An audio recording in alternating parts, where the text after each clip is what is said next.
కాబట్టి సూర్యోదయ సూర్యాస్తమయాల్ని బట్టే అసలు శ్రౌత స్మార్త క్రియలు ఆధారపడ్డాయి. వీటిని బట్టే ధర్మం అనేటటువంటిది నిలబడుతుంది. సంధ్యావందనం వేళకి చేయడమే ధర్మానికి ఆధారం. సంధ్యావందనం దేని బట్టి ఉంటుంది? సూర్యోదయ సూర్యాస్తమయాల్ని బట్టి ఉంటుంది.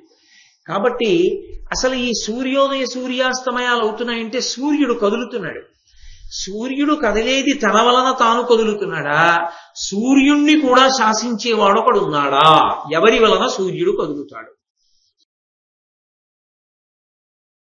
ధర్మరాజు గారు చాలా సంతోషాన్ని పొందాడు. కర్ణుని యొక్క సహజ కవచ కుండలములు తొలగింపబడ్డాయి. ఆ సమయంలో నేను మీతో తరచుగా మనవి చేస్తూ వస్తున్నాను, ధర్మాన్ని ఎవరు అనుష్ఠిస్తూ ఉంటాడో అటువంటి వాడి అవసరాన్ని పరమేశ్వరుడు గమనిస్తూ ఉంటాడు అని. అదే ధర్మాన్ని పూనికతో పట్టుకున్నటువంటి ధర్మరాజు గారు తన సోదరులతో కలిసి మళ్ళీ కామ్యకవనం నుండి ద్వైతవనంలోకి వచ్చాడు. ఇక 12 ఏళ్ళు అరణ్యవాసం పూర్తయిపోతుంది. కొద్ది కాలమే మిగిలి ఉంది. ఆ కొద్ది కాలం మిగిలి ఉన్నటువంటి సమయంలో ఒక ఆశ్చర్యకరమైనటువంటి సంఘటన ఒకటి జరిగింది. పాండవులు 5 ద్రౌపదీదేవితో కూర్చుని ఉన్నటువంటి సమయంలో ఒక బ్రాహ్మణుడు పరుగున వచ్చాడు. వచ్చి, ధర్మరాజా, నా అరణిని ఒక చెట్టు కొమ్మకి తగల్చాను. ఎక్కడి నుంచి వచ్చిందో ఒక జింక ఒకటి పరిగెత్తుకుంటూ వచ్చి ఆ చెట్టుని ఢీకొన్నప్పుడు ఆ కొమ్మకి తగల్చినటువంటి అరణి దాని కొమ్ము మీద పడింది. ఆ కొమ్ముకి తగులుకుంది. ఆ లేడి పరిగెత్తుకుంటూ వెళ్ళిపోయింది. నాకు అరణి లేదు, కాబట్టి వెంటనే నువ్వు వెళ్ళి ఆ అరణిని నాకు తెచ్చి ఇవ్వవలసింది అని అడిగాడు. సందర్భం చాలా చిన్నది. అరణి అంటే మీరు చూశారు, మనం వెంకటేశ్వర వైభవోత్సవాలు చేస్తున్నప్పుడు ఆరణి మంధనము అని చేస్తారు. ఆ కొయ్యని పైన కొయ్య పెట్టి రాపాడిస్తే అందులోంచి అగ్నిహోత్రం పుడుతుంది. లౌకికాగ్నితో రగల్చరు. ఆ పరమేశ్వర సంబంధమైనటువంటి హవిస్సు ఇవ్వవలసినటువంటి సందర్భాలలో లౌకికాగ్నితో అగ్గిపుల్ల గీసి వెలిగించకూడదు. అందుకని దాన్ని ఆ అరణియందు మథనం చేసి అగ్నిని పుట్టిస్తారు, కొయ్యతో రాపాడించి. అదిగో ఆ సాధనం. అది బ్రాహ్మణ్యమునకు గుర్తు. ఎందుచేత అంటే ఒక బ్రాహ్మణుని యొక్క జీవితం ప్రధానంగా దేని మీద ఆధారపడుతుంది అంటే అగ్ని మీద ఆధారపడుతుంది. ఆయన ఎక్కువగా అగ్ని ఆరాధనమే చెయ్యవలసి ఉంటుంది. అసలు యథార్థమునకు పెళ్ళవగానే ప్రధాన హోమంలోనే తండ్రి గారి అగ్నిహోత్రంలోంచి అగ్నిహోత్రం తెచ్చుకుంటారు. ఇక అక్కడి నుంచి అగ్నిహోత్రాన్ని విడిచిపెట్టకుండా అగ్ని ఆరాధనం చేస్తారు. ఈ అగ్నిని అసలు ఆరాధించడమే సనాతన ధర్మంలో ఉన్నటువంటి వ్యవస్థలో అత్యంత ప్రధానమైనటువంటి భాగం. అంత గొప్పది ఆ అగ్నిహోత్రం. ఆ అగ్నిహోత్రం లేకపోతే బ్రాహ్మణ్యం లేదు. బ్రాహ్మణునికి అత్యంత ప్రధానమైనది అగ్ని. ఆ అగ్నిని రగల్చడానికి సాధనం అరణి. ఆ అరణి పోయింది. కాబట్టి ఇప్పుడు అతని నిత్యకృత్యాలు ఎలా నడుస్తాయి? భగవత్ సంబంధమైన ఆరాధనా కార్యక్రమం నడవదు. అందుకని ఆయన ధర్మరాజు గారి దగ్గరికి వచ్చాడు. ధర్మరాజు గారి దగ్గరికి ఎందుకు రావాలి? క్షత్రియుడు రాచరికం చేస్తున్నా చేయకపోయినా అతని యొక్క ప్రధానమైన ధర్మం ఏమి అంటే బ్రాహ్మణుణ్ణి కాపాడాలి. బ్రాహ్మణుణ్ణి కాపాడడం అంటే అందులోనూ ప్రధానమైంది ఏది అంటే అతని యొక్క ఆరాధన యందు ఏది ప్రధానమైనదో దాని విషయంలో క్షత్రియుడు రక్షణ చేసి తీరాలి.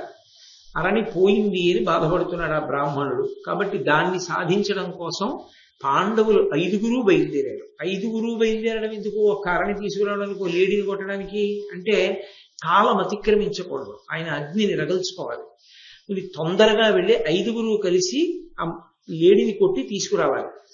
5 వెళ్ళారు. ఎవరు? చేతిలో గాంధీవం ఉన్నవాడు, సమస్త అస్త్రములు ఉన్నటువంటి వాడు అర్జునుడు. 5 కలిసి వెంట తరిమినా ఆ లేడి వాళ్ళకి దట్టలేదు. అది అటు ఇటు పరిగెడుతూ దట్టమైనటువంటి అరణ్యంలోకి వెళ్ళిపోయి ఎక్కడో అదృశ్యమైంది. అది కనపడలేదు. కానీ దాన్ని వెతుక్కుంటూ బాగా చీకటిగా ఉన్నటువంటి దట్టమైన అరణ్యంలోకి వెళ్ళిపోయిన పాండవులకు మాత్రం విపరీతమైనటువంటి దాహం వేసింది. వాళ్ళు ఒక మర్రి చెట్టు కింద కూర్చున్నారు. కూర్చుని మాట్లాడుకుంటున్నారు. వాళ్ళు మాట్లాడుకుంటే ఏమిటి వస్తుంది? ఏమిట్రా ఈ ప్రారంధం? ఒక బ్రాహ్మణుడు అడిగితే అరణి తీసుకురాలేకపోయాం. అసలు ఏమిటి మనం ఈ అరణ్యవాసం చేయవలసిన అవసరం ఏమిటి? ఇలా కూర్చోవడం ఏమిటి? ఆ రోజున అనవసరంగా నిష్కారణంగా వెళ్లి మాయాద్యూతం అని తెలిసి జూదం ఆడటం ఎందుకు? జూదం ఆడిన వెంటనే నేను అక్కడే ఆ దుర్యోధనుణ్ణి మట్టు పెట్టేస్తే, దుశ్శాసనుణ్ణి మట్టు పెడితే, శకురుని సంహరిస్తే గొడవ వదిలిపోను. అన్నగారి ఆజ్ఞ మేరకు ఉండిపోయామని మాట్లాడుకుంటున్నారు. మాట్లాడుకుంటుండగా ధర్మరాజు గారు అన్నాడు, మనం బాగా దప్పికతో ఉన్నాం కాబట్టి ఓ నకుల, నువ్వు ఈ చెట్టు పైకెక్కి ఎక్కడైనా సరోవరం కనపడుతోందేమో చూడు అన్నాడు. ఆ నకులుడు పైకి ఎక్కి అన్నాడు, దగ్గరలో నాకు సరోవరం కనపడుతోంది కాబట్టి అక్కడికి వెళ్ళి మనం మంచినీళ్లు తాగొచ్చు అన్నాడు. అంటే ధర్మరాజు గారు అన్నాడు, మేము ఇక్కడ ఉంటాం, నువ్వు వెళ్ళు, మంచినీళ్లు తాగు, ఆ నీళ్లు పట్టుకుని రా. ఒక్కొక్కసారి మహాత్ములు ధర్మానుష్ఠాన తత్పరులైనటువంటి వారికి కలిగేటటువంటి ఆలోచన రక్షణ కవచమై నిలబడుతుంది. పాపాత్ముడికి కలిగేటటువంటి ఆలోచన ప్రమాదకరం అవుతుంది. ఈ సందులోంచి ఎందుకు ఇలా వెడదామంటాడు, ఆ వెళ్ళడమే ప్రమాదం చేస్తుంది, ఏమి చెప్పుకోగలుస్తుంది. అదే ఒక పుణ్యాత్ముడు, ఒక ధర్మాత్ముడైనటువంటి వాడు ఇటు వెళ్ళవలసిన వాడు ఇటు వెడితే ఆయనకి ఏదో ప్రయోజనం జరుగుతుంది. ఇటు వెళ్ళడం ఏ మహాత్ముడి దర్శనం అవుతుంది ఆ రోజు ఉదయం. కాబట్టి ధర్మరాజు గారికి ఎందుకు వచ్చిందో ఆ ఆలోచన, నకుల నువ్వు వెళ్ళి నీళ్లు తాగి మాకు నీళ్లు పట్టరా అన్నాడు. నకులుడు గబగబా సరోవరం దగ్గరికి వెళ్ళాడు, నీళ్లు తాగబోతున్నాడు. ఆ సరోవరంలో దిగి ఇంతలో అదృశ్యవాణి అంటే శరీరం లేని వాణి ఒకటి ఆకాశంలోంచి వినపడింది. ఈ సరోవరం నాది, ఇందులో నా అనుమతి లేకుండా దిగడానికి వీలు లేదు. నువ్వు ఈ సరోవరంలో దిగి నీళ్లు తాగాలి అంటే నేను అడిగిన ప్రశ్నలకి సమాధానాలు చెప్పాలి. అవి కూడా సరైన సమాధానాలైతే నువ్వు అందులోకి ప్రవేశించి నీళ్లు తాగడానికి అనుమతిస్తాను. నా మాట కాదని నువ్వు తెంపరితనం చేస్తే ప్రమాదానికి వశుడు అవుతావు. నకులుడు లక్ష్య పెట్టలేదు. ఒకటి దాహార్తితో ఉన్నాడు, రెండు ఎక్కడో ఏదో వినపడితే ఆగడం ఏమిటి, సుక్షత్రియుడు అని ఆ సరోవర ప్రవేశం చేసి నీళ్లు తాగాడు. నీళ్లు తాగి ఒడ్డుకు రాగానే మొదలు నరికినటువంటి చెట్టులా పడిపోయాడు. నకులుడు పడిపోయాడు. పడిపోవడం అంటే శరీరం విడిచిపెట్టేశాడు. నకులుడు శరీరం విడిచిపెట్టేశాడు, సహదేవుడి శరీరం విడిచిపెట్టేశాడు, భీముడి శరీరం విడిచిపెట్టేశాడు, అర్జునుడి శరీరం విడిచిపెట్టేశాడు. నలుగురు చనిపోయాడు. సరోవరం ఒడ్డున పడిపోయిన తర్వాత ధర్మరాజు గారు ఆలోచించాడు, నలుగురు ఒకరి తర్వాత ఒకరు వెళ్ళారు, తిరిగి వచ్చిన వాళ్ళు లేరు, ఏ ప్రమాదం సంభవించిందోనని ఆయనే బయలుదేరి వచ్చాడు. ఒడ్డున పడిపోయి మరణించినటువంటి నలుగురు సోదరుల్ని చూశాడు, కానీ కాంతి పెరగలేదు. ఏం ఆశ్చర్యం! సమస్త లోకములను గెలవగలిగినటువంటి భీమార్జునులు, నకుల సహదేవులు ఈ సరోవరం ఒడ్డున పడిపోయారా? యుద్ధం చేసినటువంటి దాఖలాలు లేవా? ఎక్కడ కనీసం కుమ్ములాడుకున్నట్టుగా కూడా పదఘట్టనలు కానీ అక్కడ మట్టి రేగిన సందర్భాలు కానీ లేవా? ఇటువంటి చోట నలుగురు తమ్ముళ్ళు పడిపోయారంటే ఏమనుకోవాలి?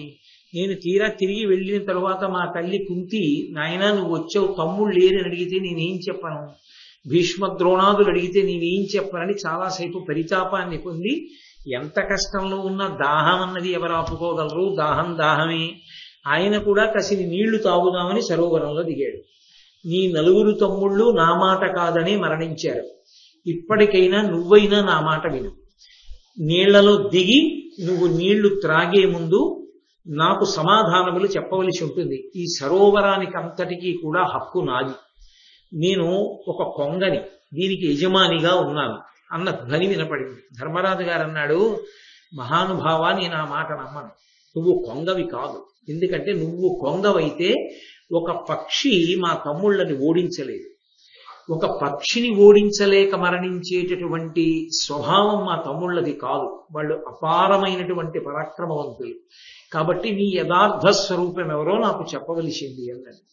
నేను ఒక యక్షుణ్ణి అన్న మాట వినపడుతూ ఒక వ్యక్తి వచ్చి దర్శనమిచ్చాడు.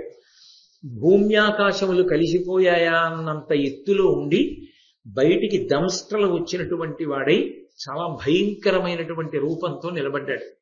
నిలబడి, ధర్మరాజా, నేను అడిగినటువంటి ప్రశ్నలకి జవాబు చెప్తే అప్పుడు నువ్వు ఈ నీటిని తాగవచ్చు, కాబట్టి నేను అడిగిన ప్రశ్నలకి జవాబు చెప్పు అన్నాడు. ఈ ప్రశ్నలకి జవాబు చెప్పు అన్న ఘట్టం యక్ష ప్రశ్నలు అంటారు, అందుకే యక్ష ప్రశ్నలు ఇస్తున్నాడండి అంటారు. ఈ ప్రశ్నల్ని ధర్మరాజు గారిని ఆరణ్య పర్వం యొక్క చిట్ట చివరిలో వచ్చింది ఈ ఘట్టం. ఎందుకు వచ్చింది అంటే ఆరణ్య పర్వం అంతా కూడా ధర్మరాజు గారితో బ్రాహ్మణులు ఉన్నారు. వాళ్ళందరూ నిత్యాగ్నిహోత్రం చేసేటటువంటి వారు, అపారమైనటువంటి శాస్త్ర పాండిత్యం కలిగినటువంటి వారు. ఇంతమంది బ్రాహ్మణులతో ఉన్నాడు ధర్మరాజు గారు. వాళ్ళు ఏం చేస్తారా బ్రాహ్మణులు? వాళ్ళు లౌకిక ప్రసంగాలు చెయ్యరు కదూ. వాళ్ళు వేదాన్ని ఎప్పుడూ ఆమ్నాయం చేస్తూ ఉంటారు. వాళ్ళు వేదం చదువుతూ ఉంటారు, వేదమంత్రముల యొక్క అర్థతాత్పర్యములను చెప్తూ ఉంటారు, దాని భాష్యం చెప్తూ ఉంటారు. ఎన్ని సంవత్సరములు విన్నాడు ఇలా? 12 ఏళ్లు పూర్తయిపోయి వస్తున్నాయి. 12 ఏళ్లు విన్నాడు. 12 ఏళ్లు విన్నది నేను చాలా కష్టంలో ఉన్నాను అన్న భావనతో ఏదో వాళ్ళు చెప్తున్నారు కాలక్షేపం అవుతోందని విని వదిలిపెట్టాడా? 12 సంవత్సరములు కొన్ని వేల మంది బ్రాహ్మణులు, మార్కండేయుడు, ఇతర పెద్దలైనటువంటి బ్రాహ్మణులు చెప్పినటువంటి మాటలు విన్నటువంటి ధర్మరాజు ఈ సమస్త ప్రసంగముల సారాంశాన్ని మనసులో దాచుకోగలిగాడా?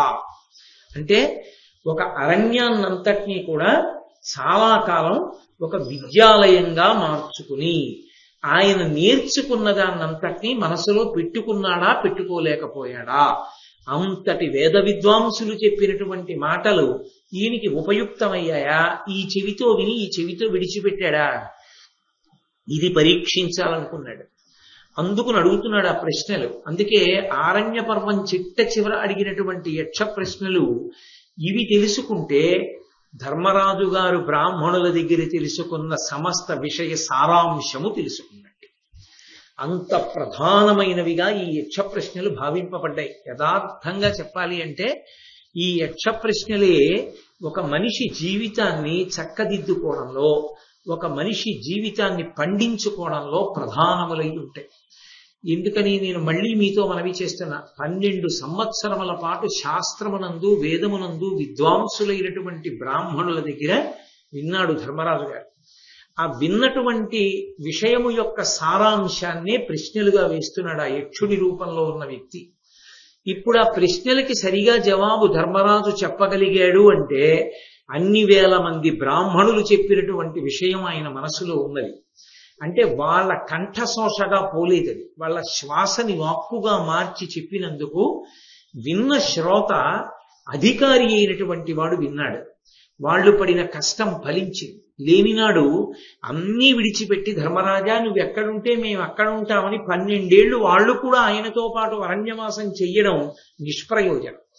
ధర్మరాజు చుట్టూ 12 సంవత్సరముల పాటు ఇన్ని వేల మంది బ్రాహ్మణులు, మార్కండేయుడు, ఇతర ఋషులు ఇంతమంది వచ్చి మాట్లాడి వెడుతున్నారంటే వచ్చిన వాళ్ళకి ఏదో స్వాగతం పలకడం, ఏదో మాట్లాడడం, ఏదో పంపించడమా? లేకపోతే నిజంగా ఆ పండితులు చెప్పినటువంటి విషయాలన్నీ మనసులో పెట్టుకున్నవాడేనా? మనసులో పెట్టుకున్నది నిజమైతే సారాన్ని పిండుతున్నాడు ఇవాళ. ఆ ప్రశ్నలు వెయ్యడం ప్రారంభం చేశాడు.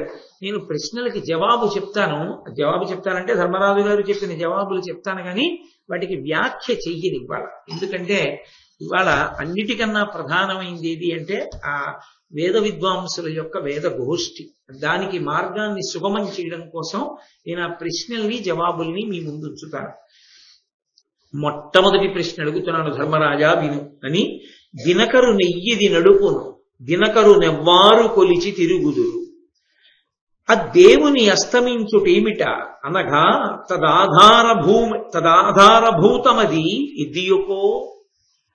మొట్టమొదటి ప్రశ్న యక్షుడు అడిగింది ఏమిటంటే, దినకరుడు అంటే పగటిని చేయువాడు సూర్య భగవానుడు. సూర్య భగవానుడు ఉదయించాడు అంటాం, సూర్య భగవానుడు అస్తమించాడు అంటాం. శ్రౌత స్మార్త క్రియలని ఉంటాయి లోకంలో. శ్రౌత క్రియ అంటే శృతిని అనుసరించి చేసేది, స్మార్త క్రియ అంటే స్మృతిని అనుసరించి చేసేది. స్మృతి శృతిని అనుసరిస్తుంది. సూర్యోదయ సూర్యాస్తమయాల్ని బట్టే అసలు శ్రౌత స్మార్త క్రియలు ఆధారపడ్డాయి. వీటిని బట్టే ధర్మం అనేటటువంటిది నిలబడుతుంది. సంధ్యావందనం వేళకి చేయడమే ధర్మానికి ఆధారం. సంధ్యావందనం దేని బట్టి ఉంటుంది? సూర్యోదయ సూర్యాస్తమయాల్ని బట్టి ఉంటుంది. కాబట్టి అసలు ఈ సూర్యోదయ సూర్యాస్తమయాలు అవుతున్నాయంటే సూర్యుడు కదులుతున్నాడు. సూర్యుడు కదిలేది తన వలన తాను కదులుతున్నాడా, సూర్యుణ్ణి కూడా శాసించేవాడు ఒకడు ఉన్నాడా? ఎవరి వలన సూర్యుడు కదులుతాడు? ధర్మరాజు గారు చాలా సంతోషాన్ని పొందాడు. కర్ణుని యొక్క సహజ కవచ కుండలములు తొలగింపబడ్డాయి. ఆ సమయంలో నేను మీతో తరచుగా మనవి చేస్తూ వస్తున్నాను, ధర్మాన్ని ఎవరు అనుష్ఠిస్తూ ఉంటాడో అటువంటి వాడి అవసరాన్ని పరమేశ్వరుడు గమనిస్తూ ఉంటాడు అని. అదే ధర్మాన్ని పూనికతో పట్టుకున్నటువంటి ధర్మరాజు గారు తన సోదరులతో కలిసి మళ్ళీ కామ్యకవనం నుండి ద్వైతవనంలోకి వచ్చాడు. ఇక 12 ఏళ్ళు అరణ్యవాసం పూర్తయిపోతుంది. కొద్ది కాలమే మిగిలి ఉంది. ఆ కొద్ది కాలం మిగిలి ఉన్నటువంటి సమయంలో ఒక ఆశ్చర్యకరమైనటువంటి సంఘటన ఒకటి జరిగింది. పాండవులు 5 ద్రౌపదీదేవితో కూర్చుని ఉన్నటువంటి సమయంలో ఒక బ్రాహ్మణుడు పరుగున వచ్చాడు. వచ్చి, ధర్మరాజా, నా అరణిని ఒక చెట్టు కొమ్మకి తగల్చాను.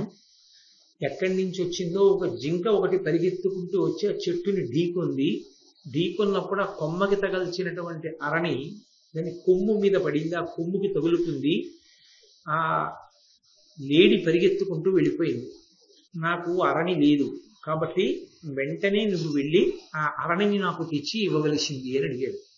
సందర్భం చాలా చిన్నది. అరణి అంటే మీరు చూశారు, మనం వెంకటేశ్వర వైభవోత్సవాలు చేస్తున్నప్పుడు అరణి మంధనము అని చేస్తారు. ఆ కొయ్యని పైన కొయ్య పెట్టి రాపాడిస్తే అందులోంచి అగ్నిహోత్రం పుడుతుంది.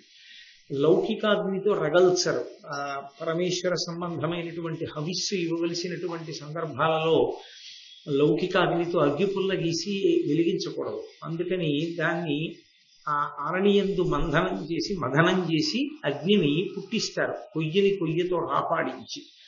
అదిగో ఆ సాధనం. అది బ్రాహ్మణ్యమునకు గుర్తు. ఎందుచేత అంటే ఒక బ్రాహ్మణుని యొక్క జీవితం ప్రధానంగా దేని మీద ఆధారపడుతుంది అంటే అగ్ని మీద ఆధారపడుతుంది. ఆయన ఎక్కువగా అగ్ని ఆరాధనమే చెయ్యవలసి ఉంటుంది. అసలు యథార్థమునకు పెళ్ళవగానే ప్రధాన హోమంలోనే తండ్రి గారి అగ్నిహోత్రం నుంచి అగ్నిహోత్రం తెచ్చుకుంటారు. ఇక అక్కడి నుంచి అగ్నిహోత్రాన్ని విడిచిపెట్టకుండా అగ్ని ఆరాధనం చేస్తారు. ఈ అగ్నిని అసలు ఆరాధించడమే సనాతన ధర్మంలో ఉన్నటువంటి వ్యవస్థలో అత్యంత ప్రధానమైనటువంటి భాగం.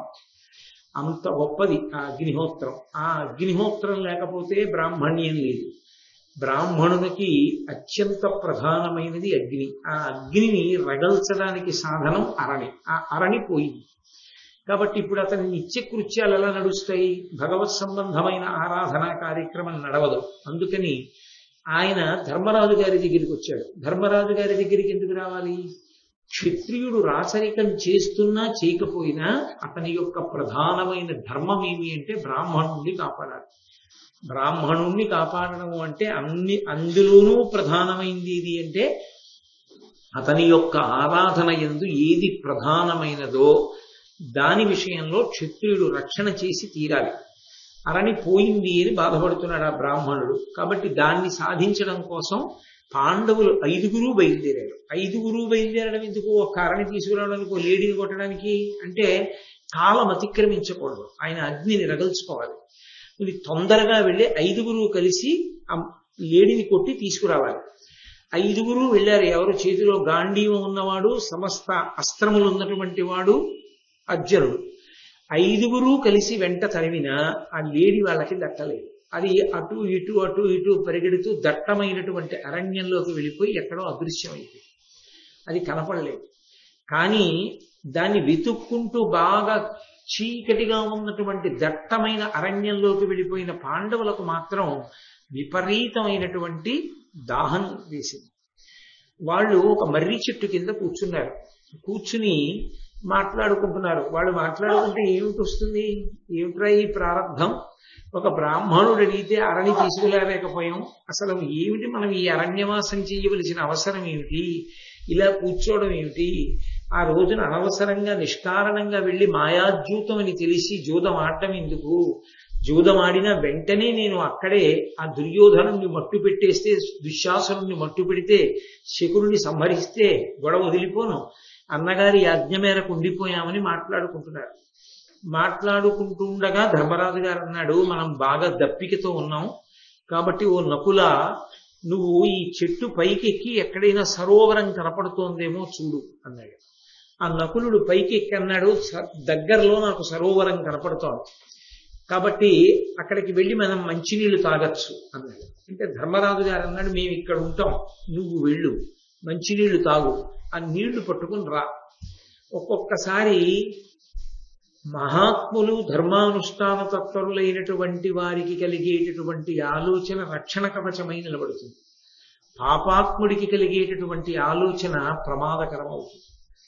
ఈ సందులోంచి ఎందుకు ఇలా వెడదామంటాడు, ఆ వెళ్ళడమే ప్రమాదం చేస్తుంది, ఏమి చెప్పుకోపరుస్తుంది. అదే ఒక పుణ్యాత్ముడు, ఒక ధర్మాత్ముడైనటువంటి వాడు ఇటు వెళ్ళవలసిన వాడు ఇటు వెడితే ఆయనకి ఏదో ప్రయోజనం జరుగుతుంది. ఇటు వెళ్ళడం ఏ మహాత్ముడి దర్శనమో అవుతుంది ఆ రోజు ఉదయం. కాబట్టి ధర్మరాజు గారికి ఎందుకు వచ్చిందో ఆ ఆలోచన, నకుల నువ్వు వెళ్ళి నీళ్లు తాగి మాకు నీళ్లు పట్టరా అన్నాడు. నకులుడు గబగబా సరోవరం దగ్గరికి వెళ్ళాడు, నీళ్లు తాగబోతున్నాడు. ఆ సరోవరంలో దిగి ఇంతలో అదృశ్యవాణి అంటే శరీరం లేని వాణి ఒకటి ఆకాశంలోంచి వినపడింది. ఈ సరోవరం నాది, ఇందులో నా అనుమతి లేకుండా దిగడానికి వీలు లేదు.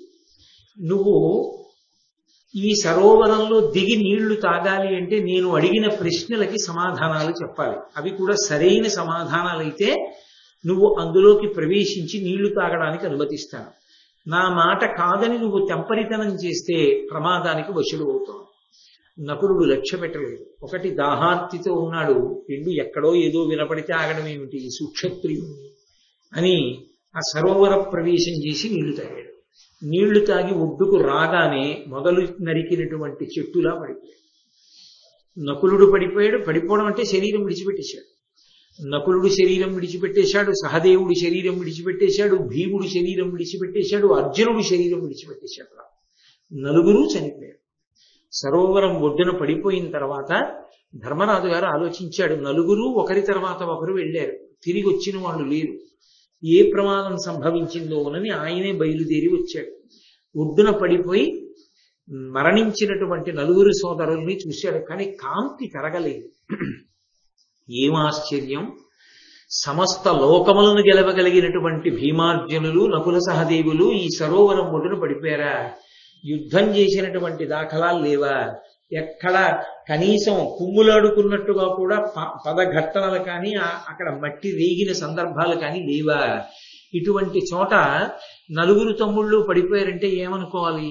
నేను తీరా తిరిగి వెళ్ళిన తరువాత మా తల్లి కుంతి, నాయనా నువ్వు వచ్చావు, తమ్ముళ్ళు లేరని అడిగితే నేనేం చెప్పను, భీష్మ ద్రోణాదులు అడిగితే నేనేం చెప్పనని చాలాసేపు పరితాపాన్ని పొంది, ఎంత కష్టంలో ఉన్న దాహం అన్నది ఎవరు ఆపుకోగలరు, దాహం దాహమే, ఆయన కూడా కసిని నీళ్లు తాగుదామని సరోవరంలో దిగాడు. నీ నలుగురు తమ్ముళ్ళు నా మాట కాదని మరణించారు, ఇప్పటికైనా నువ్వైనా నా మాట విను, నీళ్లలో దిగి నువ్వు నీళ్లు త్రాగే ముందు నాకు సమాధానములు చెప్పవలసి ఉంటుంది. ఈ సరోవరానికి అంతటికీ కూడా హక్కు నాది, నేను ఒక కొంగని, దీనికి యజమానిగా ఉన్నాను అన్న ధ్వని వినపడింది. ధర్మరాజు గారు అన్నాడు, మహానుభావ నేను ఆ మాట నమ్మను, నువ్వు కొంగవి కాదు. ఎందుకంటే నువ్వు కొంగవైతే ఒక పక్షి మా తమ్ముళ్ళని ఓడించలేదు, ఒక పక్షిని ఓడించలేక మరణించేటటువంటి స్వభావం మా తమ్ముళ్ళది కాదు, వాళ్ళు అపారమైనటువంటి పరాక్రమవంతులు, కాబట్టి నీ యథార్థ స్వరూపం ఎవరో నాకు చెప్పవలసింది అన్నది. నేను ఒక యక్షుణ్ణి అన్న మాట వినపడుతూ ఒక వ్యక్తి వచ్చి దర్శనమిచ్చాడు. భూమ్యాకాశములు కలిసిపోయాయా అన్నంత ఎత్తులో ఉండి బయటికి దంస్ట్రలు వచ్చినటువంటి వాడై చాలా భయంకరమైనటువంటి రూపంతో నిలబడ్డాడు. నిలబడి, ధర్మరాజా నేను అడిగినటువంటి ప్రశ్నలకి జవాబు చెప్తే అప్పుడు నువ్వు ఈ నీటిని తాగవచ్చు, కాబట్టి నేను అడిగిన ప్రశ్నలకి జవాబు చెప్పు అన్నాడు. ఈ ప్రశ్నలకి జవాబు చెప్పు అన్న ఘట్టం యక్ష ప్రశ్నలు అంటారు, అందుకే యక్ష ప్రశ్నలు ఇస్తున్నాడండి అంటారు. ఈ ప్రశ్నల్ని ధర్మరాజు గారిని ఆరణ్య పర్వం యొక్క చిట్ట చివరిలో వచ్చింది ఈ ఘట్టం. ఎందుకు వచ్చింది అంటే ఆరణ్య పర్వం అంతా కూడా ధర్మరాజు గారితో బ్రాహ్మణులు ఉన్నారు. వాళ్ళందరూ నిత్యాగ్నిహోత్రం చేసేటటువంటి వారు, అపారమైనటువంటి శాస్త్ర పాండిత్యం కలిగినటువంటి వారు. ఇంతమంది బ్రాహ్మణులతో ఉన్నాడు ధర్మరాజు గారు. వాళ్ళు ఏం చేస్తారా బ్రాహ్మణులు? వాళ్ళు లౌకిక ప్రసంగాలు చెయ్యరు కదూ. వాళ్ళు వేదాన్ని ఎప్పుడూ ఆమ్నాయం చేస్తూ ఉంటారు. వాళ్ళు వేదం చదువుతూ ఉంటారు, వేదమంత్రముల యొక్క అర్థతాత్పర్యములను చెప్తూ ఉంటారు, దాని భాష్యం చెప్తూ ఉంటారు. ఎన్ని సంవత్సరములు విన్నాడు ఇలా? 12 ఏళ్ళు పూర్తయిపోయి వస్తున్నాయి. 12 ఏళ్ళు విన్నాడు. 12 ఏళ్ళు విన్నది నేను చాలా కష్టంలో ఉన్నాను అన్న భావనతో ఏదో వాళ్ళు చెప్తున్నారు కాలక్షేపం అవుతోందని విని వదిలిపెట్టాడా? 12 సంవత్సరములు కొన్ని వేల మంది బ్రాహ్మణులు, మార్కండేయుడు, ఇతర పెద్దలైనటువంటి బ్రాహ్మణులు చెప్పినటువంటి మాటలు విన్నటువంటి ధర్మరాజు ఈ సమస్త ప్రసంగముల సారాంశాన్ని మనసులో దాచుకోగలిగాడా? అంటే ఒక అరణ్యాన్నంతటినీ కూడా చాలా కాలం ఒక విద్యాలయంగా మార్చుకుని ఆయన నేర్చుకున్న దాన్నంతటినీ మనసులో పెట్టుకున్నాడా, పెట్టుకోలేకపోయాడా? అంతటి వేద విద్వాంసులు చెప్పినటువంటి మాటలు ఈయనకి ఉపయుక్తమయ్యాయా? ఈ చెవితో విని ఈ చెవితో విడిచిపెట్టాడా? ఇది పరీక్షించాలనుకున్నాడు. అందుకు అడుగుతున్నాడు ఆ ప్రశ్నలు. అందుకే ఆరణ్య పర్వం చిట్ట చివర అడిగినటువంటి యక్ష ప్రశ్నలు ఇవి తెలుసుకుంటే ధర్మరాజు గారు బ్రాహ్మణుల దగ్గర తెలుసుకున్న సమస్త విషయ సారాంశము తెలుసుకున్నట్టు. అంత ప్రధానమైనవిగా ఈ యక్ష ప్రశ్నలు భావింపబడ్డాయి. యథార్థంగా చెప్పాలి అంటే ఈ యక్ష ప్రశ్నలే ఒక మనిషి జీవితాన్ని చక్కదిద్దుకోవడంలో, ఒక మనిషి జీవితాన్ని పండించుకోవడంలో ప్రధానములై ఉంటాయి. ఎందుకని నేను మళ్ళీ మీతో మనవి చేస్తున్నా, 12 సంవత్సరముల పాటు శాస్త్రమునందు వేదమునందు విద్వాంసులైనటువంటి బ్రాహ్మణుల దగ్గర విన్నాడు ధర్మరాజు గారు. ఆ విన్నటువంటి విషయము యొక్క సారాంశాన్నే ప్రశ్నలుగా వేస్తున్నాడు ఆ యక్షుడి రూపంలో ఉన్న వ్యక్తి. ఇప్పుడు ఆ ప్రశ్నలకి సరిగా జవాబు ధర్మరాజు చెప్పగలిగాడు అంటే అన్ని వేల మంది బ్రాహ్మణులు చెప్పినటువంటి విషయం ఆయన మనసులో ఉన్నది. అంటే వాళ్ళ కంఠశోషగా పోలేదది, వాళ్ళ శ్వాసని వాక్కుగా మార్చి చెప్పినందుకు విన్న శ్రోత అధికారి అయినటువంటి వాడు విన్నాడు. వాళ్ళు పడిన కష్టం ఫలించింది. లేనినాడు అన్నీ విడిచిపెట్టి ధర్మరాజా నువ్వు ఎక్కడుంటే మేము అక్కడ ఉంటామని 12 ఏళ్లు వాళ్ళు కూడా ఆయనతో పాటు అరణ్యవాసం చెయ్యడం నిష్ప్రయోజనం. ధర్మరాజు చుట్టూ 12 సంవత్సరముల పాటు ఇన్ని వేల మంది బ్రాహ్మణులు, మార్కండేయుడు, ఇతర ఋషులు ఇంతమంది వచ్చి మాట్లాడి వెడుతున్నారంటే వచ్చిన వాళ్ళకి ఏదో స్వాగతం పలకడం, ఏదో మాట్లాడడం, ఏదో పంపించడమా?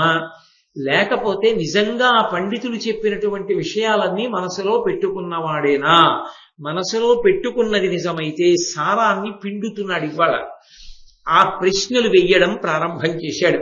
నేను ప్రశ్నలకి జవాబు చెప్తానంటే ధర్మరాజు గారు చెప్పిన జవాబులు చెప్తాను కానీ వాటికి వ్యాఖ్య చెయ్యని ఇవాళ. ఎందుకంటే ఇవాళ అన్నిటికన్నా ప్రధానమైంది ఏది అంటే ఆ వేద విద్వాంసుల యొక్క వేద గోష్ఠి.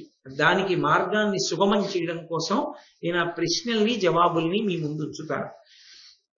మొట్టమొదటి ప్రశ్న అడుగుతున్నాను, ధర్మరాజా విను అని. దినకరు నెయ్యిది నడుపును, దినకరు నెవ్వారు కొలిచి తిరుగుదురు. ఆ దేవుని అస్తమించుటేమిట అనగా తదాధారభూతమది ఇదియుకో. మొట్టమొదటి ప్రశ్న యక్షుడు అడిగింది ఏమిటంటే, దినకరుడు అంటే పగటిని చేయువాడు సూర్య భగవానుడు. సూర్య భగవానుడు ఉదయించాడు అంటాం, సూర్య భగవానుడు అస్తమించాడు అంటాం. శ్రౌత స్మార్త క్రియలని ఉంటాయి లోకంలో. శ్రౌత క్రియ అంటే శృతిని అనుసరించి చేసేది, స్మార్త క్రియ అంటే స్మృతిని అనుసరించి చేసేది. స్మృతి శృతిని అనుసరిస్తుంది, అంటే వేదం ఏం చెప్పిందో దాన్నే స్మృతి కూడా అనుసరిస్తుంది. ఈ శ్రౌత స్మార్త క్రియలకి ప్రధానమైనటువంటిది కాలము. ఈ కాలమునకు మళ్ళీ ఆధారం ఏది అంటే గడియారం కాదు, సూర్యోదయ సూర్యాస్తమయాల్ని ప్రధానంగా తీసుకుంటారు. ఎందుకంటే ఎప్పుడో అప్పుడు పొద్దుటి సంధ్యావందనం చేస్తానంటే కుదరదు. ప్రొద్దుటి సంధ్యావందనం చేసిన తరువాత మాధ్యాహ్నిక సంధ్యావందనం నేను మధ్యాహ్నం 12 గంటలకి చెయ్యలేను అంటే మాధ్యాహ్నిక సంధ్యావందనాన్ని ప్రాతకాల సంధ్యావందనం చేసిన ఎంతసేపటికి చెయ్యొచ్చు అన్నది సూర్యోదయాన్ని బట్టి ఆధారపడి ఉంటుంది. 1 గంట 43 నిమిషాల శాస్త్రం మాధ్యాహ్నిక సంధ్య చెయ్యొచ్చు అని. కాబట్టి అది సూర్యోదయ సూర్యాస్తమయాలు, ఈ రెండిటి మధ్యలో ఇంకొక సంధ్య ఉంటుంది, అది మధ్యాహ్న కాలమునందు ఆయన నిలబడేది. సంధ్య అంటే రెండిటి మధ్య కాలం. చీకటి పోయి వెలుతురు వస్తుంటే సంధ్య. ఆయన అప్పటి వరకు బాగా ప్రకాశించి ఇంకా తన కాంతిని ఉపసంహారం మొదలు పెడితే మాధ్యాహ్నిక సంధ్య, పశ్చిమ దిక్కుకు దిగిపోతాడు. ఆయన పూర్తిగా అంతర్ధానం అయిపోవడం ప్రారంభం చేసేస్తే ప్రదోషము. దోషము అంటే సంస్కృతంలో చీకటి అని ఒక అర్థం. ప్రదోషము అంటే చీకటికి ముందున్న కాలం. కాబట్టి అసుర సంధ్య వేళ అంటారు. భాగవతంలో పోతన గారు అంటారు, ఇది ఈ కాలంబు ఉగ్రమగు అంటారు. ఉగ్రమైనటువంటి కాలం. ఇతరమైనటువంటి ప్రాణులు విషము కలిగినటువంటివి, చాలా క్రూరమైనటువంటి ఆలోచన కలిగిన ప్రాణులు సూర్యాస్తమైన తర్వాత లేస్తాయి.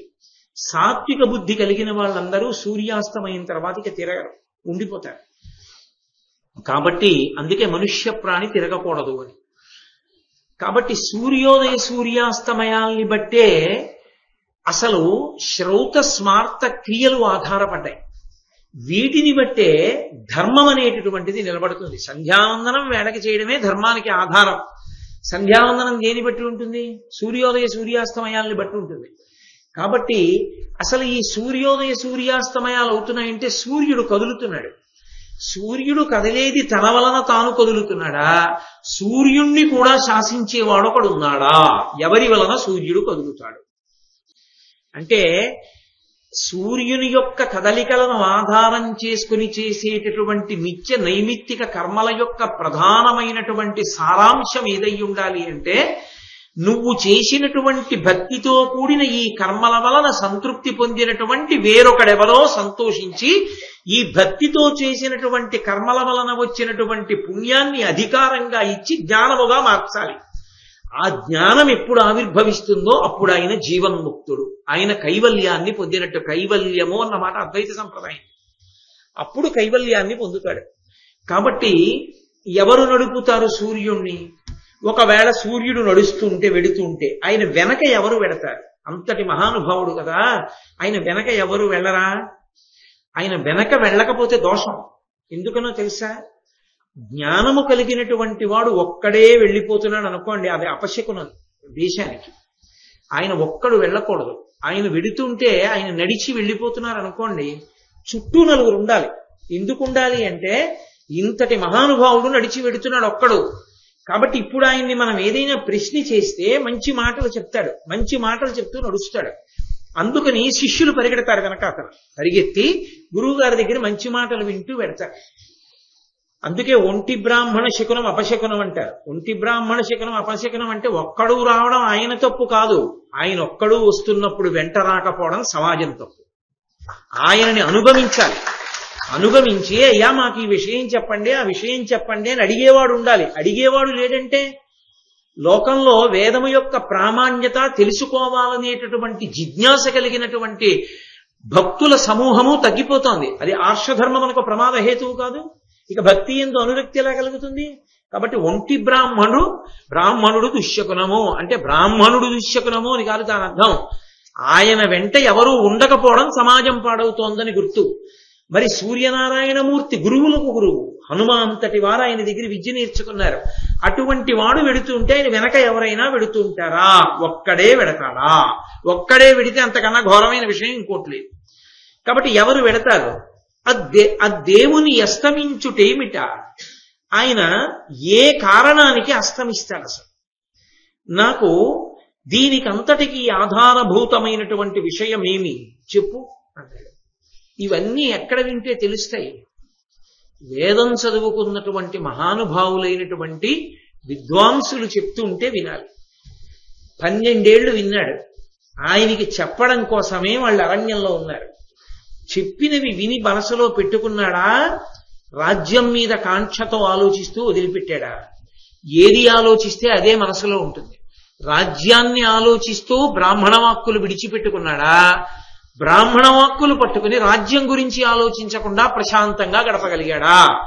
రాజ్యం గురించి ఆలోచిస్తే వ్యూహాన్ని రచించి ఈ జన్మకి ఐశ్వర్యాన్ని పొందొచ్చు. బ్రాహ్మణ వాక్కు వంటపడితే జీవుడే తరించిపోతాడు, ఇక జన్మే అక్కర్లేదు. కాబట్టి విన్నాడా? అది పరీక్ష. కాబట్టి సమస్త బ్రాహ్మణోపదేశ సారాంశమే యక్ష ప్రశ్న. ధర్మరాజు గారు అన్నాడు, అనిన ధర్మదుడిట్లను అబ్జహితుని నడుపు బ్రహ్మంబు సురకోటి నడుచు కొలిచి ధర్మమున అస్తమితుడగు తపనుడు మహాత్మునకు సత్యమాధారమండ్రు బుధులు. సూర్య భగవానుడు ఆయనని నడిపించేవాడు ఎవరు అంటే బ్రహ్మము. బ్రహ్మ కాదు, బ్రహ్మ అంటే చతుర్ముఖ బ్రహ్మగారు అని. బ్రహ్మము అన్న మాటకు అర్థం ఏంటంటే 3 మూర్తులకును 3 లోకములకు 3 కాలములకు మూలమగుచు అంటారు పోతన గారు.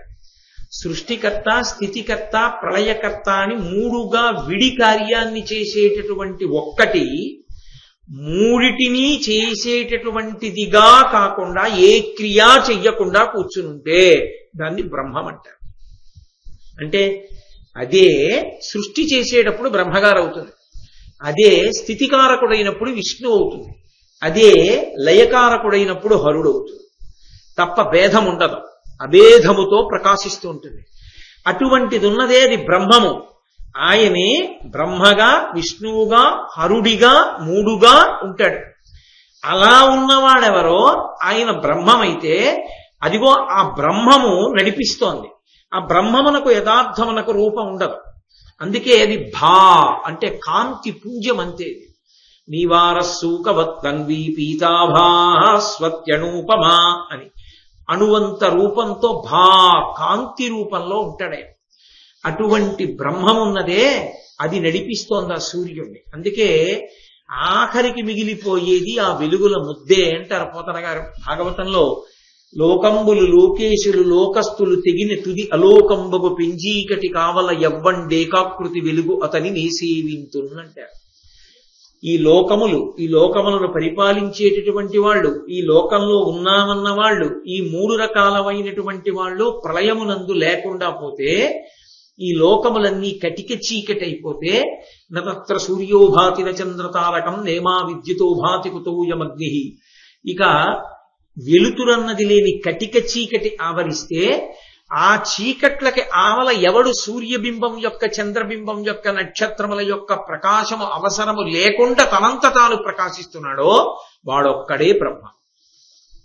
అది పరమేశ్వరుడు. ఆ బ్రహ్మము నడిపిస్తోంది సూర్య భగవానుడిని. ఆ సూర్యుడి వెనక నడిచేవాళ్ళు ఎవరు? దేవతలు నడుస్తూ ఉంటారు. దేవతలంటే ఎవరు? కాంతి స్వరూపులు. వాళ్ళు అనుగ్రహాన్ని కటాక్షిస్తూ ఉంటారు. వాళ్ళు ఎప్పుడూ వరాలిస్తూ ఉంటారు. వాళ్ళు ఎలా వరాలిస్తారు? సూర్య భగవానుడి యొక్క గమనాన్ని దృష్టిలో పెట్టుకుని చేసేటటువంటి క్రియాకలాపము చేత ప్రీతి పొంది వాళ్ళు ఇస్తూ ఉంటారు. అందుకొచ్చింది పంచాంగం. సూర్యోదయ సూర్యాస్తమయాల్ని ఆధారం చేసుకుని తిథి నిర్ణయం చేస్తూ ఆ తిథిని బట్టి చెయ్యవలసినటువంటి కార్యక్రమాన్ని చేసుకుంటూ వెడతారు. నిత్యకర్మ నైమిత్తిక కర్మ అన్నది విడదీసుకుని. కాబట్టి ఆయన వెనక వెళ్ళేటటువంటి వారు దేవతలు. ఆయన అస్తమించడానికి కారణం కేవలముగా సత్యమే దానికి కారణము. సత్యము అంటే మళ్ళీ మీరు కొంచెం దాన్ని జాగ్రత్తగా అర్థం చేసుకోవాలి. సత్యము అంటే సత్ యం సత్యం. సత్యము అంటే మారకుండా ఉండిపోయేదేదో అది సత్యం. మారని దాన్ని పట్టుకోవడానికి అస్తమానం మారిపోయేదాన్ని పట్టుకోవాలి. అది విచిత్రం. ఎప్పుడూ మారకుండా ఎప్పుడూ ఒక్కలా ఉండేటటువంటిది ఏదుందో దాన్ని తెలుసుకోవడమే, దాన్ని అనుభవంలోకి తెచ్చుకోవడమే మనుష్య జన్మ యొక్క సార్థక్యం. అదే అయితే దాన్ని పట్టుకోవాలి అంటే దేన్ని పట్టుకోవాలంటే ఎప్పుడూ మారిపోయేదేదో అది పట్టుకోవాలి. ఎప్పుడూ మారిపోయేదేది ధర్మం. ధర్మం అన్ని వేళలా ఒక్కలా ఉండదు, క్షణం మారుతుంది ధర్మం. ఇందాక నాకు సంధ్యావందనం చేసుకోవడం ధర్మం, ఇప్పుడు ప్రవచనం చేయడం ధర్మం. కాసేపాగా విద్వాంసులు వేదం చదువుతుంటే జాగ్రత్తగా వారికి నమస్కారం చేస్తూ వినడం ధర్మం. ఇప్పుడు చెప్పడం ధర్మం. ఎప్పటికప్పుడు ధర్మం మారుతూ ఉంటుంది తప్ప అన్ని వేళలా ధర్మం ఒక్కలా ఉండదు. ఏకాదశి నాడు ఉపవాసం ధర్మం, ద్వాదశి నాడు పారణ ధర్మం. బ్రహ్మచారిగా గురువుగారి దగ్గర చదువుకోవడం ధర్మం, గృహస్థుగా దానం పట్టి దాచుకోవడం ధర్మం, వానప్రస్థుగా అన్నీ విడిచిపెట్టి అరణ్యానికి వెళ్ళిపోవడం ధర్మం, సన్యాసిగా అన్నీ విడిచిపెట్టేసి శరీరాన్ని సాక్షిగా చూసుకుంటూ కేవలముగా ఆత్మయందు రమిస్తూ ఉండడం ధర్మం. వర్ణము, ఆశ్రమము, దేశము, కాలము 4టిని బట్టి ధర్మం మారుతుంది. అందుకొచ్చింది దేశకాల సంకీర్తన. కాబట్టి ఈ మారకుండా ఉండేటటువంటిది సత్యం. ఆయన సత్యనారాయణ అన్న మాటకు అర్థం. ఆయన ఎప్పుడూ మారడు. పరమేశ్వరుడు ఎప్పుడు అలాగే ఉంటాడు. మిగిలినవన్నీ వికారములు చెందుతాయి, 6 మార్పులకు లోనవుతుంటాయి. ఆ 6 మార్పులే పుట్టినది, ఉన్నది, పెరిగినది, తరిగినది, మార్పు చెందినది, నశించినది. ఒక చెట్టు ఉందనుకోండి, ఎప్పటి నుంచో ఉండదు ఆ చెట్టు. ఏదో 200 సంవత్సరాల ముందు పుట్టింది. అది పుట్టింది, ఉన్నది, దాన్ని ఏమేక తినేయలేదు. ఉన్నది పెరిగినది, పెరిగినది తరిగినది, కొంచెం అంత కిందంతా పుచ్చిపోయింది. తరిగినది మార్పు చెందినది, శుభ్రంగా ఎక్కడికక్కడ పెళ్ళలు ఊడిపోయి పుచ్చు పట్టేసి పురుగులు పట్టేసి తన కొమ్మ తాను మొయ్యలేక విరిగి పడిపోయింది. చిట్ట చివర నశించిపోయినది. ఆ చెట్టు లేదు ఇప్పుడు, ఆ చెట్టు వెళ్ళిపోయింది. ఇక్కడ చెట్టు ఉండేది కదండి అని అడిగితే ఆ చెట్టు లేదు, పడిపోయింది అంటారు. ఈ 6 ఏ ధర్మములు దేన్ని ఆశ్రయిస్తాయంటే కాలాన్ని ఆశ్రయిస్తాయి. కాలమునందే వస్తుంది జగత్ అంటారు. ఈ 6 మార్పులతో ఉన్న సమస్త ప్రపంచము కాలమునందు వస్తుంది. అందుకే జనన తేదీ ఉంటుంది, జనన తేదీ ఉంది, మరణ తేదీ కూడా ఉంటుంది, దానికి వెళ్ళిపోయే తేదీ ఉంటుంది. ఈ పుట్టినదాదిగా వెళ్ళిపోయే వరకు మధ్యలో ఉన్నటువంటి 4 వికారములతో కలిపి 6 వికారములతో ఉంటుంది. ఈ 6 వికారములతో మారిపోయేటటువంటి దాన్ని ఋతుమంతం అంటారు. శరీరం, ఈ శరీరములో శాస్త్రాన్ని ఆధారం చేసుకుని కర్మ చేస్తాడు. ఆ కర్మకి సూర్యుడు ఆధారం. ఆ సూర్యుని ఆధారంగా చేసుకుని సూర్యుని యొక్క గమనాన్ని దృష్టిలో పెట్టుకుని కర్మ చేసి ఆ కర్మ వలన మారిపోతున్నటువంటి శరీరాన్ని చిట్ట చివర విడిచిపెట్టే లోపలే మారని పరబ్రహ్మాన్ని అనుభవంలోకి తెచ్చుకుంటాడు. ఆత్మని అనుభవంలోకి తెచ్చుకుని ఇది పడిపోతుందిరా, పడని ఆత్మ నేను అని అనుభవంలోకి తెచ్చుకుంటాడు. ఆయన జీవన్ముక్తుడు. శరీరంతో ఉండి మోక్షాన్ని పొందాడు ఆయన. ఇక దేని కొరకు ఎదురు చూస్తుంటాడు? కేవలం ఆ శరీరం పడిపోవడాన్ని ఎదురు చూస్తాడు. తనే పడగొట్టేయచ్చుగా, అలా పడగొట్టకూడదు. ఈశ్వరుడు దానికి ఎంత ఆయుర్దాయం ఇచ్చాడో అది అయిపోయే పర్యంతము ఎదురు చూస్తుంటాడు. భగవాన్ రమణుల మాటల్లో చెప్పాలి అంటే, ఒక విస్తరాకు యొక్క చిట్ట చివరి ప్రయోజనం పెంటకుప్ప మీద పారేయడం. కానీ అలాగనే విస్తరాకు తీసుకొచ్చి పెంటకుప్ప మీద పడేస్తావా? విస్తరాకు తేవాలి, కడగాలి, నీళ్లు చల్లాలి, అందులో వడ్డించాలి, పరిశేచనం చెయ్యాలి, వ్యాహృతులు బుచ్చుకోవాలి, మౌనంగా భగవన్నామం చెప్పుకుంటూ భోజనం చెయ్యాలి. తదనంతరం ఆ విస్తరాకు తీసుకెళ్లి పెంటకుప్ప మీద వెయ్యాలి. ఈ శరీరము కూడా అంతే. చిట్ట చివరికి పడిపోతుందన్నది సత్యమైన ఇందులోనే ఉండి 6 వికారములతో కూడుకున్నటువంటి శరీరమునందున్నటువంటి జీవుడు శాస్త్రాన్ని ప్రమాణంగా స్వీకరించి ఆ శాస్త్రాంతర్గతమైనటువంటి విషయాన్ని తాను గురువు వలన విని దాన్ని అనుష్ఠాన పర్యంతంలోకి తెచ్చుకుని మారుతున్నటువంటి ధర్మాన్ని పట్టుకుని ధర్మమునందు నిష్ఠుడై ఆ నిష్ణాతుడైనటువంటి ధర్మము వలన చేసినటువంటి కర్మచేత అత్యంత తృప్తి చెందినటువంటి భగవంతుని యొక్క నిర్హేతుక కృపాకటాక్ష వీక్షణము చేత జ్ఞానమును పొందాలి. ఆ జ్ఞానము వలన తాను ఆత్మ అని తెలుసుకుని అనుభవంలోకి వచ్చిన తరువాత జీవన్ముక్తుడుగా నిలబడతాడు. అది ప్రస్థానం. కాబట్టి వికారములు పొందేటటువంటిదంతా జగత్. జాయతే గచ్చతే ఇది జగత్, వచ్చి వెళ్ళిపోతుంది. ఎప్పుడు ఉండేది సత్యం, పరమేశ్వరుడు. అందుకే ఆయనకి పర్యాయ పదం ఏమిటంటే సత్యం. సత్యం శివం సుందరం ఆయన పేరు. కాబట్టి ఆ సత్యమున్నదే, అది సూర్యాస్తమయమునకు కారణమైనది. ఆ సూర్యుని కదలికలకన్నిటికీ కారణం ఏది అంటే బ్రహ్మముతో మొదలుపెట్టి సత్యముతో పూర్తి చేశాడు ధర్మరాజు గారు. కాబట్టి దాని చేత ఇంత క్రియ నడుస్తోంది అని చెప్పాడు. చాలా సంతోషించాడు ఆ యక్షుడు. చాలా సంతోషమయ్యా. శ్రోత్రియుడు అని ఎవరిని పిలుస్తారు అని అడిగాడు. శ్రోత్రియుడు అంటే శృతం బాగా విన్నవాడు అని గుర్తు. ఏది బాగా విన్నవాడు అంటే సనాతన ధర్మమనందు అత్యంత ప్రధానమైనది ఏది అంటే చెవి. భద్రం కర్ణేభిః శృణుయామ దేవాః అని, మా చెవులు భద్రముగా ఉండుగాక.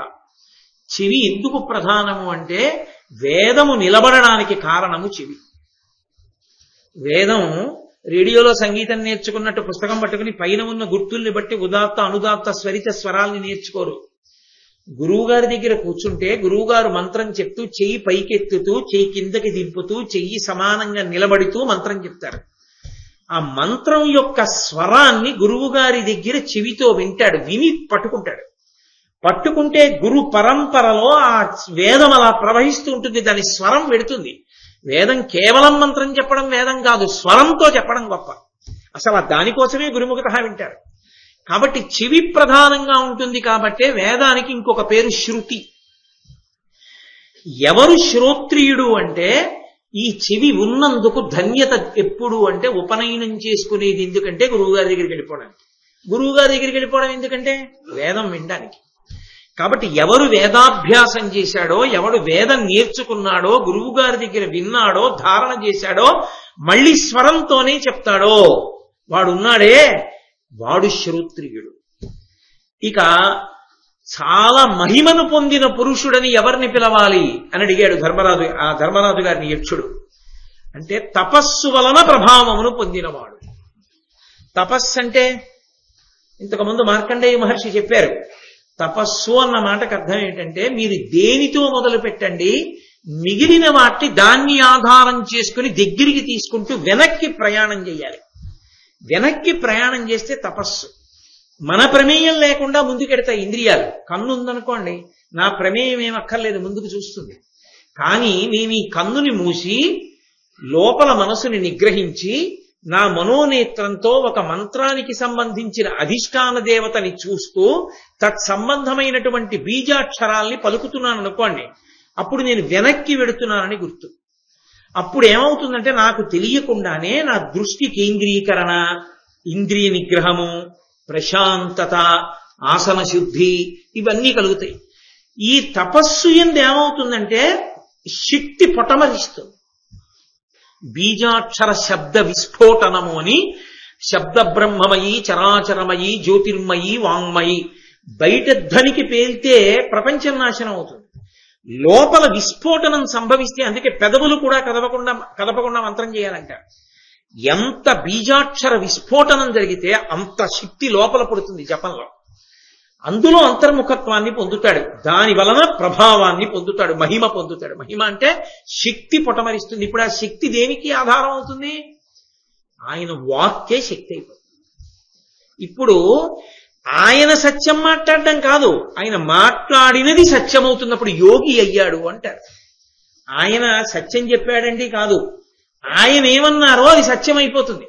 సుందరకాండలో స్వామి హనుమ తోరణం మీద కూర్చుని అన్నారు, నా వంటి బలం కలిగినటువంటి వారు ఎందరో ఉన్నారు. ఆగమిష్యతి సుగ్రీవ సర్వేషాంబో నిషూదన నేయమస్తి పురీం లంకా నయూయం నచరావణ అన్నారు. వచ్చేస్తున్నారు, నా వంటి వారు ఎందరో వస్తున్నారు. సుగ్రీవుడు వస్తున్నాడు, ఉండదు ఈ లంక, కాలిపోతుంది, రావణుడు ఉండడన్నారు. ఇప్పుడు జరగబోయేది హనుమ చెప్పలేదు, హనుమ చెప్పింది జరుగుతుంది. ఎందుకని యోగమూర్తి అయిన హనుమ చెప్తున్నారు. ఆ తపస్థితిలో ఉన్నటువంటి హనుమ చెప్తున్నారు. అది తోరణం మీద కూర్చోవడం అన్న మాటకు అర్థం ఆంతరంగా. అందుకే సుందరకాండ ఉపాసన కాండ. కాబట్టి యోగి నోటి వెంట వచ్చింది సత్యం అవుతుంది. యోగి ఎప్పుడయ్యాడు? తపస్సు చేత. అనేన యుజ్యతే ఇతి యోగ అని పతంజలి భాష్యం. అనేకముగా కనపడుతున్న వాటిని అంతర్ముఖత్వము చేత ఒకటిగా చేసి నిలబెట్టిన వాడు యోగి. అలా ఒకటైపోయి అంటే ఆ బ్రహ్మము తప్ప వేరొకటి లేకుండా అనుభవిస్తున్న వాడెవడో వాడు ఆ శక్తిని పొందుతాడు. కాబట్టి తపస్సు వలన మనుష్యుడు ప్రభావాన్ని పొందుతున్నాడు. ఎప్పుడూ సాయంగా నిలబడేవాడెవడు జీవితంలో అని అడిగాడు యక్షుడు. ఎప్పుడూ సాయం చేయడమే తప్ప పాడు చేయడం అన్నది లేనివాడెవరు అంటే తన ధైర్యమే తనకి సాయం చేసేవాడు. తన ధైర్యమే సాయం చేస్తుంది తప్ప బయట నుంచి సాయం చేసేవాడిని పక్కన పెట్టండి. ఇప్పుడు ధర్మరాజు గారికి ఎవరు సాయం చేస్తున్నారు? ఎర్రాప్రగడ వర్ణించారు, ఆ అరణ్యంలో పక్షులు క్రూర మృగాల అరుపులు తప్ప మనుష్య సంచారము లేదు అన్నారు. అలాంటి చోట నలుగురి తమ్ముళ్ల యొక్క శవాల్ని చూశాడు. ఎదురుగుండా నిలబడిన యక్షుణ్ణి చూశాడు. మనసు ఎంత తబ్బిబ్బైపోవాలి. అరణ్యవాసం పూర్తయిపోతోంది, ఇంకొక ఏడాది పోతే యుద్ధం చేస్తారు, ఈ తమ్ముళ్ళు రాజ్యం తెస్తారనుకుంటున్నాడు. నలుగురు చచ్చిపోయారు. ఏం చెప్పాలి అలాంటప్పుడు? ఆయనకి తోడుగా వచ్చింది ఎవరిప్పుడు? ధైర్యం. తన వైక్లభ్యమును పొందనటువంటి మనసే.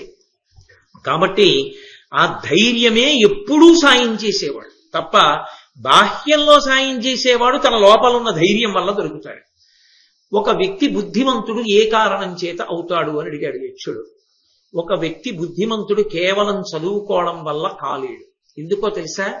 తప్పు చేసే వాళ్ళందరూ తప్పు చేస్తే ఇలా చూపించే వాళ్ళు లేరని చెయ్యట్లేదు. ఇంట్లో ఎన్నో దేవతామూర్తులు ఉంటాయి. ఆఫీసులో తన టేబుల్ గ్లాస్ కిందే భగవంతుడి మూర్తి ఉంటుంది. దాని సాక్ష్యంగానే లంచం పుచ్చుకునేవాడిని ఆ అద్దం కింద ఉన్న పరమాత్మ ఫోటో ఆపలేదు.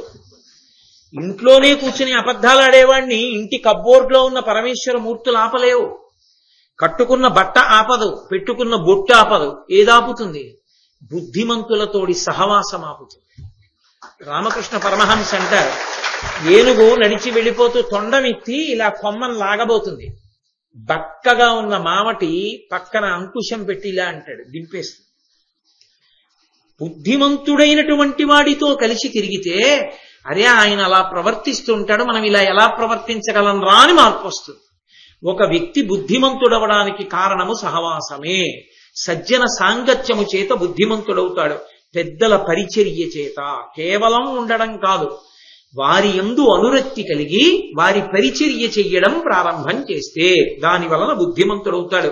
నేను విశేష వ్యాఖ్య చెయ్యట్లేదు అని మనవి చేశా, ఎందుకంటే వెనక వేద సభ జరపాలి కాబట్టి. అలాగే బ్రాహ్మణుడు దేని వలన దివ్యత్వాన్ని పొందుతాడు? వేద పఠనము వలన.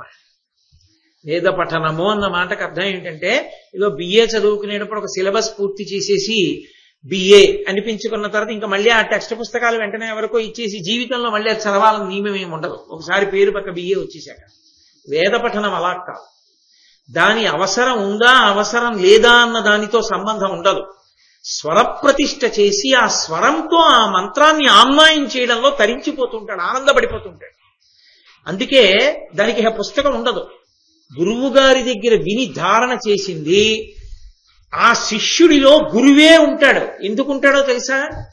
ఆ మంత్రం చెప్పేటప్పుడు ఆ స్వరం చెప్తుంటే గురువు గారు ఎంతో కష్టపడి చెయ్యి ఇలా ఎత్తి ఇలా పెట్టి ఇలా కిందకి దింపి చెప్పినటువంటి స్వరం జ్ఞాపకం ఉండిపోతుంది. గురువు గారు ఎలా అన్నారో అలా అంటుంటాడు. అందుకే గురువు శిష్యుల్లో బ్రతుకుతాడు. కాబట్టి అదిగో ఆ శిష్యుని వలన ఆ దివ్యత్వము దేని వలన సంభవిస్తుంది? దివ్వు అంటే ప్రకాశం. ఆ ప్రకాశము దేని వలన సంభవిస్తుంది అంటే శబ్దరాశి అని వేదమునకే పేరు. అది భగవంతుని వాక్కు కనుక ఋషి ఎక్కడో సమాధిలో దర్శనం చేసినటువంటి మంత్రము కనుక దాని యొక్క ఆమ్నాయము వలన దివ్యత్వాన్ని పొందుతాడు. అంతకన్నా అనుష్ఠించడానికి ఇంకొక ప్రమాణం కూడా లేదు. వేదమే ప్రమాణము ధర్మమునకు. అందుచేత దివ్యత్వం. నిర్మలత్వం దేని చేత పొందుతాడని అడిగాడు. నిర్మలత్వం అంటే ఏమి కదలిక లేకుండా, మనసులో ఏ మాలిన్యము లేకుండా ఉండగలగడం. నిష్ఠ చేత. నిష్ఠ అన్న మాటకు అర్థం ఏమిటంటే పరిపూర్ణమైన విశ్వాసము చేత. ఏమంటే ఇలా చేస్తే ఇలా జరుగుతుంది అనడానికి కొన్ని కళ్ళ ముందు కనపడతాయి, కొన్ని కళ్ళ ముందు కనపడవు. ఏమండి నేను మీకు 100 రూపాయలు ఇస్తాను, మీకు 100 రూపాయలు అందినట్టు తెలుస్తుందా అన్నాను అనుకోండి. అదేంటంటే అందకపోవడం ఏంటి, మీరు ఇచ్చారు కదా, పుచ్చుకున్నాను కదా అంటారు. నేను మా అబ్బాయి హైదరాబాద్ లో ఉంటే 1000 రూపాయలు మనీ ఆర్డర్ కట్టాను అనుకోండి, మా అబ్బాయికి 1000 రూపాయలు అందుతాయండి అంటే విశ్వాసం. పోస్ట్ మ్యాన్ పట్టుకెళ్ళి ఇస్తాడు, అందుకే కట్టే కాదు. వేదం దగ్గరికి వచ్చేటప్పుడు కూడా మంత్రానికి విశ్వాసం ఏమిటంటే, తండ్రికి తద్దినం పెట్టి ఇక్కడ భోక్తకు అన్నం పెడితే మా నాన్నగారికి అందుతుందా అండి అంటే, నువ్వు ఇక్కడ మనీ ఆర్డర్ కడితే మీ అబ్బాయికి అంతకాలేదు, నువ్వు ఇక్కడ మంత్రంతో పెడితే నీ తండ్రి ఎందుకు సంతోషించాడు? అది విశ్వాస సంబంధము. అందుకే వేదమునకు ప్రమాణము విశ్వాసం. ఆ విశ్వాసం ఉన్ననాడే వేదము ధర్మము ఫలిస్తాయి, లేనినాడు ఉపయోగం ఉండదు దానివల్ల. కాబట్టి నిష్ఠ, దాని చేతనే నిర్మలత్వం ఏర్పడుతుంది. అసలు ఆ తాత్పర్యం ఏమిటో తెలిసిన నాడు జంకడు. నేను అనుష్ఠించిన ధర్మం నన్ను కాపాడుతుందంటాడు ధర్మరాజు గారిలా. ఇక బ్రాహ్మణుడు దేని వలన మాలిన్యాన్ని పొందుతాడు? మలం లేకుండా ఉన్నాడు ఇతపూర్వం, ఇప్పుడు కొత్తగా మాలిన్యాన్ని పొందాడు. దేని చేత పొందుతాడు మాలిన్యాన్ని అంటే సౌశీల్యమును విడిచిపెట్టిన కారణం చేత. సౌశీల్యము అంటే మంచి స్వభావం. బ్రాహ్మణుడికి సహజ సిద్ధంగా మంచి స్వభావం ఉండాలి అని శాస్త్రం. ఎందుకని అంటే అత్యంత సత్వగుణంతో ఉంటాడు అని. అటువంటి వాడే రజోగుణ తమోగుణ ప్రకోపానికి వెళ్ళిపోయాడు అనుకోండి. అందుకే లోకంలో ఒక పెంకి సామెత ఉంటుంది, ఎంత చెడిపోయిన వాడైనా 4వ వర్ణం వాడు బాగుపడ్డం మొదలు పెడితే ఎంత గొప్పగాడైనా బాగుపడతాడు. అన్నీ బాగా చదువుకుని వేదం బాగా చదువుకున్న విద్వాంసుడే పాడైపోతే వాడికి చెప్పగలిగిన వాడు మాత్రం ఇక లోకంలో ఉంటాడు. ఈ మాట నేను కాదు, పోతన గారు అన్నారు. జ్ఞాన కలునిలోని శారదయువోలే అన్నారు. ఎందుకని? వాడేమనుకుంటున్నాడో దానికి అన్వయం చేస్తాడు వ్యాఖ్యని. కాదు, ఉన్నదున్నట్టు చెప్పిన వాడెవరో వాడు మాలిన్యము లేనివాడు.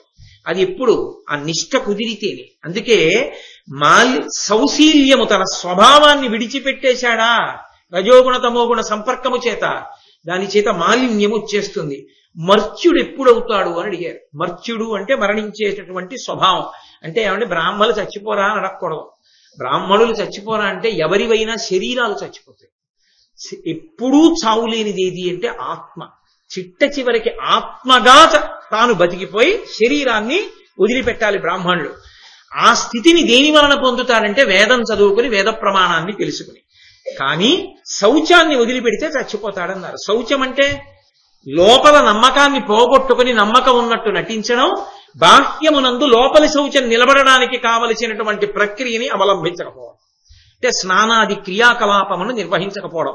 ఇటువంటి శౌచాన్ని నిలబెట్టుకోకపోతే మర్త్యుడవుతాడు, శరీరాన్ని విడిచిపెడతాడు, అజ్ఞానంతో మళ్లీ పునర్జన్మని పొందుతాడు. జీవన్మృతుడెవరు అని అడిగారు యక్షుడు. అంటే బ్రతికుండి కూడా చచ్చిపోయిన వాడెవరు అని అడిగారు.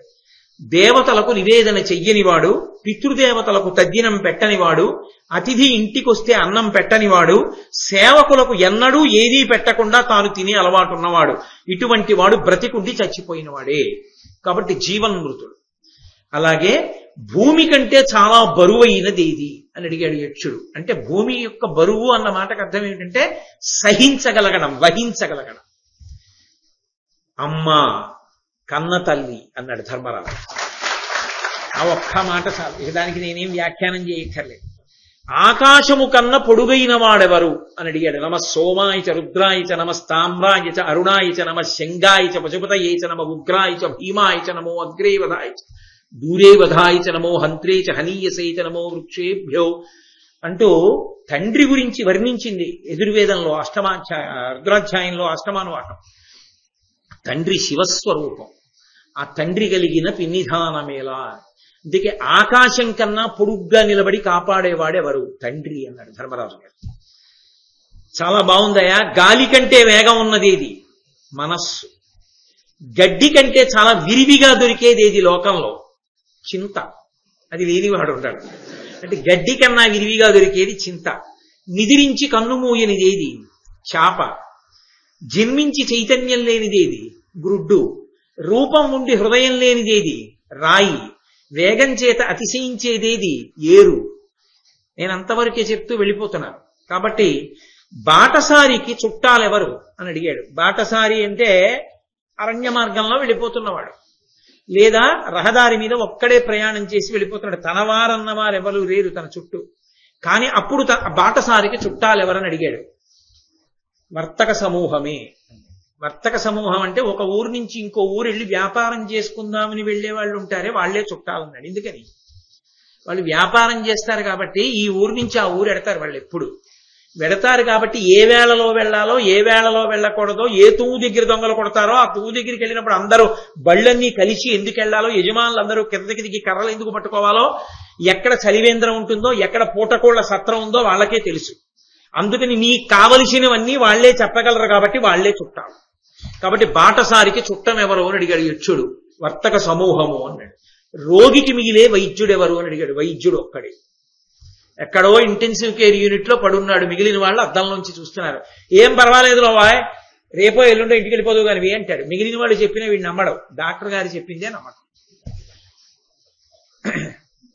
మీ వాళ్ళందరూ వచ్చేస్తున్నారు చూస్తున్నావా, చూడు అందరినీ అన్నాడు అనుకోండి, డాక్టర్ గారే రేపటి వరకు ఉండేవాడు ఇవ్వలే పోతాడు కాదు. అందుకని రోగికి చుట్టం వైద్యుడే. అసలు గృహస్థునికి మంచి చుట్టం ఎవరు అని అడిగారు. భార్య ఒక్కటే. ఏమి జవాబులండి అవన్నీ. ఒక్కొక్క ఆశ్రమంలో ఉన్న విశేషాన్ని అడుగుతున్నాడు. ఇన్నాళ్ళు బ్రాహ్మణుల దగ్గర విన్నాడు కదా, వేద విద్వాంసుల దగ్గర 12 ఏళ్లు దాని సారం పిండుతున్నాడు యక్షుడు. ఎంత నేర్చుకున్నాడో చూద్దామని. మరణించిన వాడికి చుట్టంగా వెంట వచ్చేది ఎవరని అడిగాడు. చేసిన ధర్మం ఒక్కటే. ధర్మానికి పాదంతా ఎక్కడుంది అని అడిగాడు. కారుణ్యమునందు అన్నాడు. అసలు ఆ కారుణ్యం లేని ధర్మం లేనేది. కాబట్టి కీర్తికి ఆధారం ఎక్కడుంది అని అడిగాడు. దానమునందు. స్వర్గానికి మార్గం ఏది అని అడిగాడు. సత్యము, నిజము పలుకుట యందు. సుఖానికి నిలవెక్కడుంది అని అడిగాడు. శీలమునందు, స్వభావమునందు. ఆత్మ ఎవరు? తన ఆత్మని తాను బయట చూసుకోవాలి అనుకుంటే, అంటే ఎవరో ఆత్మగా నిలబడతాడు తప్ప, ఆత్మని అనుభవంలోకి తెచ్చుకుంటాడు తప్ప, తన ఆత్మని తాను బయట చూడాలనుకుంటే ఎలా చూడగలడు అని అడిగాడు యక్షుడు కొడుకు రూపంలో. ఆత్మావై పుత్రనామాసి. అంటే ఇవన్నీ బ్రాహ్మణులు చెప్పిన వేదాంతర్గత విషయాలు. బాగా పట్టుకున్నాడా లేదా? 12 ఏళ్లు చదువుకున్నాడు. ఏం చదువుకున్నాడు? ఇంతమంది ఇళ్ళు వదిలిపెట్టి ధర్మరాజు గారి దగ్గర కూర్చున్నారు 12 ఏళ్లు. కొన్ని వేల మంది నిత్యాగ్నిహోత్రీకులు. మార్కండేయుడు అన్నాళ్ళు కూర్చొని చెప్పాడు. ఏం గుర్తు పెట్టుకున్నాడు? చూస్తున్నాడు. అందుకు అడుగుతున్నాడు. కాబట్టి దైవికమైనటువంటి చుట్టం ఎవరు? చుట్టరికము అంటే మీతో నేను మనవి చేశాను కదా, పుడుతూనే వస్తుంది దేహ సంబంధం. పెదనాన్నలు, పిననాన్నలు, పిన్నమ్మలు, పెద్దమ్మలు, అన్నలు, తమ్ములు, తల్లి, తండ్రి, వీళ్ళందరూ. పరమేశ్వరుడు ఏర్పరిచిన చుట్టరికం ఎక్కడి నుంచి వచ్చింది? అది తీగ. దాని వలన మిగిలినవన్నీ కూడా అంటుకుంటాయి చుట్టరికాలు. కాబట్టి ఎవరది అని అడిగాడు. భార్య మధ్యలో వచ్చి ప్రవేశిస్తుంది. ఆమెతో చుట్టరికం ఏం లేదు, కానీ ఆమె వలన ఎందరో చుట్టాలు వస్తారు. అసలు ఆమె వలన నిజమైన ఆత్మ బయటికి వస్తుంది. కొడుకు వస్తాడు, కూతురు వస్తుంది, పుణ్యం వస్తుంది, ధర్మం వస్తుంది.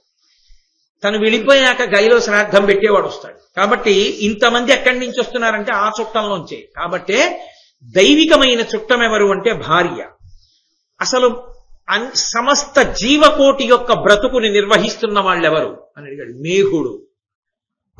ఎక్కడో ఉప్పు సముద్రంలో ఉన్న నీటిని తాగి చల్లటి తీయటి నీళ్లగా మార్చి నిరాధారమైన ఆకాశ మార్గంలో ప్రయాణించి రాత్రి చీకట్లో అందరూ గాఢ నిద్రలో ఉండగా, అరే వీళ్ళకి నీళ్లు లేవు, పంటలు లేవని తాను తెచ్చుకున్నటువంటి నీళ్లన్నిటినీ వర్షించేసి ఉపకారం చేశాను కాబట్టి నాకు కృతజ్ఞత చెప్పారా చెప్పలేదా అని కూడా చూడకుండా నాకున్నవన్నీ ఇచ్చేశానని వెలితి పడిపోయి తెల్లని మేఘం గబగబా వెళ్ళిపోతుంది. వచ్చినప్పుడు బరువుగా ఉంది.